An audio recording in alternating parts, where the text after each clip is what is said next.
Hey folks, Shawn Plummer over at the Annuity Expert. In today's video, I'm going to answer the question, what should I do if my annuity is a lemon? This is kind of referring to if you've been sold an annuity. I was approached by a person yesterday that had an Allianz benefit control annuity, the ABC annuity. And they're just like, my advisor insisted I buy this annuity and it's been a complete dud. What do I do about it? I've got an 8% surrender charge because I'm going into year 4 of owning this annuity. This happens a lot. I've said this before in other videos. There are more garbage annuity contracts out there than there are good ones. That's just the way consumer products are, whether that's buying a phone or a watch or a car, you know that, hey, there could be crappy products out there. And this guy, this is the second guy I've talked to this month that have had issues with their Allianz ABC. Well, the first one was an Allianz 360 annuity. The one I talked to yesterday was an Allianz ABC annuity. And they're both like, look, I don't even know what my lifetime income is. My returns have been garbage, and I don't know what to do. So what should you do in a situation if you own an annuity and it turns out it's a lemon? Well, I would not go back to the financial advisor or the rep that sold you that annuity because they should have known in the first place that they were selling you a lemon. In my opinion, most Allianz products are lemons. What I would do, what I've come up with is like, okay, well, what do you want to do with this annuity? Like, what was the original intent of purchasing this annuity? And he said, I was supposed to get some sort of income that I wouldn't outlive. So what I said to him is, okay, well, you got an 8% surrender charge. You need to find an annuity that's going to give you the highest income, but also give you some sort of bonus to offset that surrender charge, and then just replace it, and then you're on your way. And so what we're able to do is find an annuity out there that would give them an 8% or greater bonus. Okay, so he makes the replacement. It's a net loss to him, and then give him a higher income. And what we were able to do is give him somewhere around a 6% payout up to, I think it was like 9 point. No, it might have been around, no, I think it was around 8.7% payout for the rest of his life. And he wanted to either take income after 1 year or after 2 years. So he was already like almost 4 years into the contract with the intentions of retiring in the next 12 to 24 months. And so he had to make up a lot of ground because he was sold this piece of crap annuity. And so we were able to find him a replacement. He ended up getting a higher payout than what he initially was promised. Now, there's some negatives to this. The annuity that he chose, and we gave him an option. The annuity that we chose was like, hey, you can either go with this annuity that we recommended and get the highest payout, but the growth on the account value is going to stink. It might cover the fee for the income rider, but that's the product itself was designed strictly for lifetime income. How do I get, if I'm going from A to B, how do I get to B and give the highest payout for the rest of this person's life? And we said, hey, you could buy this annuity, get the highest payout, but expect no growth. And you'll have a higher payout than a SPIA. You'll have a higher payout than a DIA. You'll have a higher payout than all the other fixed or fixed index annuities or variable annuities with lifetime income riders. But you're not going to get any growth. And the analogy I've kind of used in the past when talking about annuities and how they're created, the analogy I use is there's only 100 pennies in a dollar, right? And the actuaries that design these annuity contracts have to allocate those 100 pennies somewhere, whether that's a bonus or a lifetime income rider or upside potential or liquidity.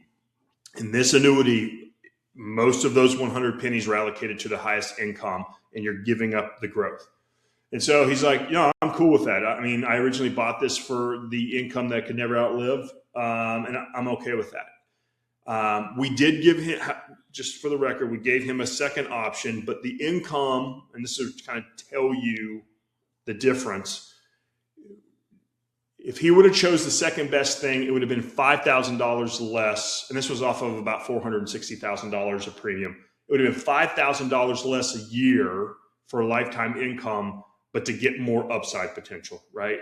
But he's like, no, I want the lifetime income. This is the route I want to go. So we went that route, and now this person's able to replace their lemon for something, for a new product that's going to pay him more income. Basically puts him in a better scenario than what he was pitched 4 years ago by his financial advisor.